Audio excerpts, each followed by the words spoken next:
Hello प्यारे बच्चों, आप सभी का हमारे चैनल पर स्वागत है। प्यारे बच्चों, आज हम बात करने वाले हैं कि जो प्राइमरी स्कूल है, जो सरकारी स्कूल है, वो बंद क्यों हो रहा है। तो वो हमारी जो सरकार है उत्तर प्रदेश की, तो हमारे मुख्यमंत्री श्री योगी आदित्यनाथ जी हैं, उनके द्वारा ऑर्डर किया गया है, शिक्षा पे कानून लाया गया जिसके तहत लागू हुआ। और उसके तहत क्या हो रहा है कि सरकारी स्कूलों को बंद किया जा रहा है। तो यूपी सरकार क्या कर रही है, आज हम यही चीज देखने वाले हैं।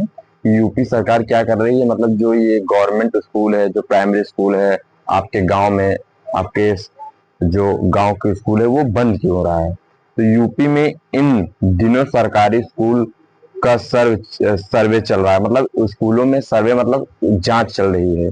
दो तरह के मानक बनाए गए, कुछ जिलों में 20 के, तो कुछ में 50 का फार्मूला रखा गया। मतलब यह है कि जिन स्कूलों में 20, याद रखना, जिन स्कूलों में 20 या फिर कम बच्चे हैं तो फिर उसे बंद करने का फैसला हुआ। सरकार का दावा है कि ऐसे करने शिक्षक स्टूडेंट का अनुपात बेहतर रहेगा, स्कूल की बिल्डिंग का इस्तेमाल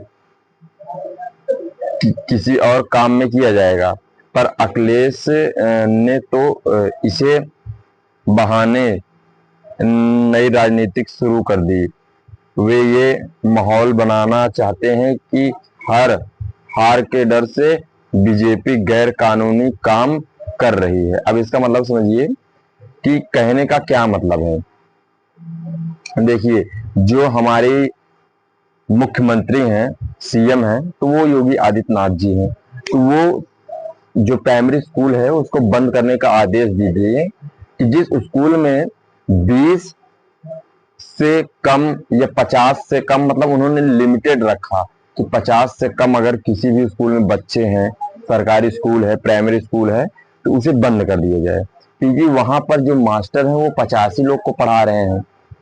भाई 50 लोग को पढ़ा करके पेमेंट ले रहे हैं, उनका समय बच रहा है, मेहनत नहीं कर रहे हैं।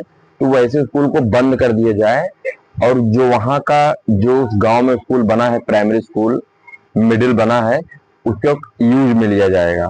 यूज मतलब सरकार अपने काम में यूज लेगी।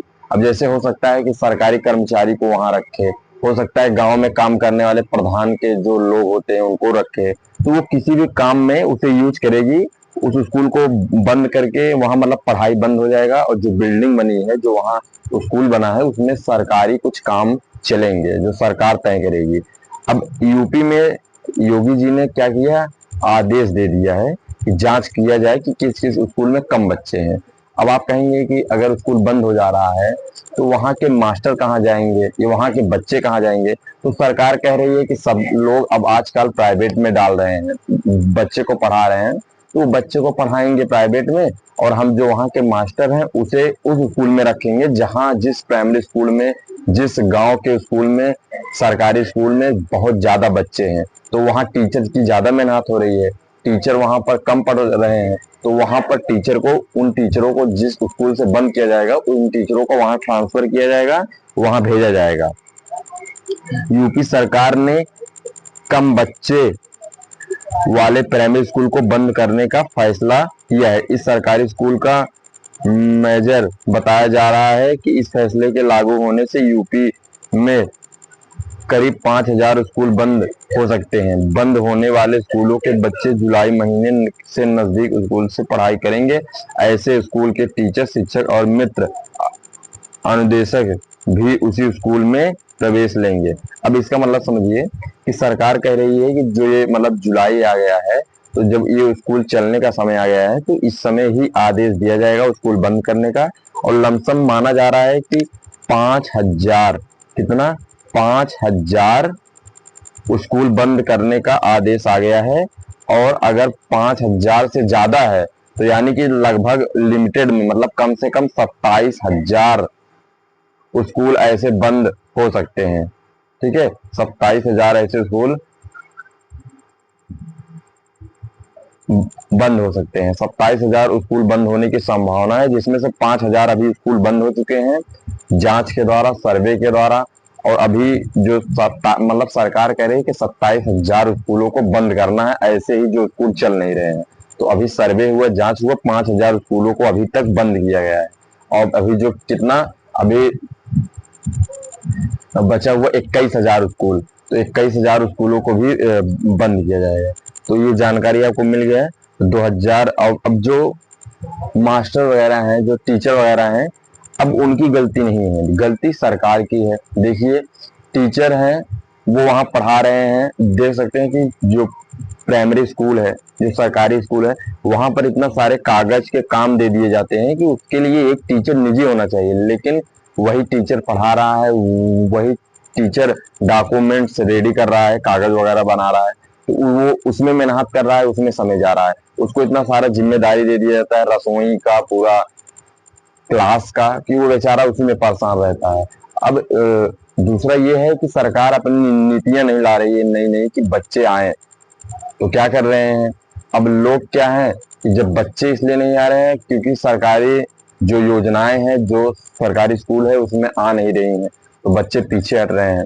लोग इसीलिए हटा रहे हैं कि मास्टर वगैरह भी इसका कारण बन रहे हैं, थोड़ा थोड़ा वो भी कहीं कहीं इसका कारण बने हुए हैं कि उनका जांच नहीं होता, उनका चेक नहीं होता, वो पैसा देकर के इधर उधर कर देते हैं। तो जिसके कारण वहां पर बच्चों को 1-2 घंटा क्लास चला करके ऐसे ही रख दिया जाता है। आप सब भी पढ़े होंगे, तो 1-2 घंटा क्लास चलाकर छोड़ दिया जाता है, बच्चे घूमते हैं, पता नहीं कहाँ जाते हैं, तो उनका ख्याल अच्छे से नहीं रखा जाता। अब इसका कारण सरकार भी है कि उनके ऊपर जांच करे, सर्वे रखे, ताकि वो लोग भी कानून का पालन करें।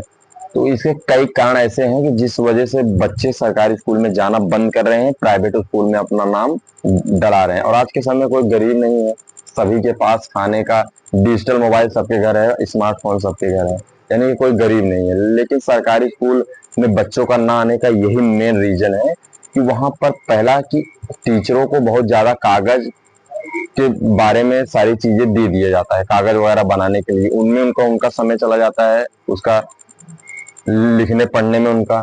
और दूसरा है कि वहाँ के लोगों, मतलब वहाँ के जो सरकारी योजनाएं जो सरकारी स्कूल के लिए लाई जाती हैं, वो सब नहीं लाई जा रही हैं, सरकार की एक कमी है। और न टीचरों पर नियंत्रण किया जा रहा है, कंट्रोल किया जा रहा है, न जांच किया जा रहा है। तो इसके सही बहुत कारण है। अब देखिए जो रसोई चलता था पहले, जो है वो राशन मिलता था, सरकार ने राशन बंद कर दिया बच्चों के लिए। तो ऐसी कई सारी चीजें हैं जिससे बच्चे प्रभावित हो रहे हैं। और ऐसा कुछ ही 100% में से लगभग 90% तो अमीर हैं, लेकिन 10% अभी भी कुछ गरीब बचे हुए हैं। तो सरकार ने अब फैसला ले लिया है। अब देखिए, अब अगर हमें इस फैसले को बदलना है, इस फैसले को हम नहीं चाहते कि ये लागू हो, तो सभी लोगों को इकट्ठा होना होगा। सभी लोग इसके लिए हड़ताल करेंगे, आंदोलन जैसे हुआ था पहले, आप लोग जानते होंगे, वैसे करना पड़ेगा, तब जाकर के ये समस्या हल होगी। और अगर ये लागू हो जाती है तो सारा स्कूल देख सकते हैं कि बंद हो रहा है, लागू हो चुका है। तो अगर हम इसे रोकना चाहते हैं तो हम सभी, मतलब पूरी जनता, पूरे लोगों को इकट्ठा होकर के इसका विरोध करना होगा, तब जाकर के सरकार इस कानून को रद्द करेगी। अगर हम लोग विरोध नहीं करेंगे तो जारी रहेगा। तो चलिए मिलेंगे नेक्स्ट वीडियो में। ऐसे सारी जानकारी पाने के लिए हमारे चैनल को सब्सक्राइब कर लें, शेयर कर दें, और प्यारे बच्चों आप सबसे रिक्वेस्ट है सब्सक्राइब जरूर कर लीजिए। तो मिलेंगे नेक्स्ट क्लास में। हमारे साथ जुड़ने के लिए आप सभी प्यारे साथियों का बहुत बहुत धन्यवाद।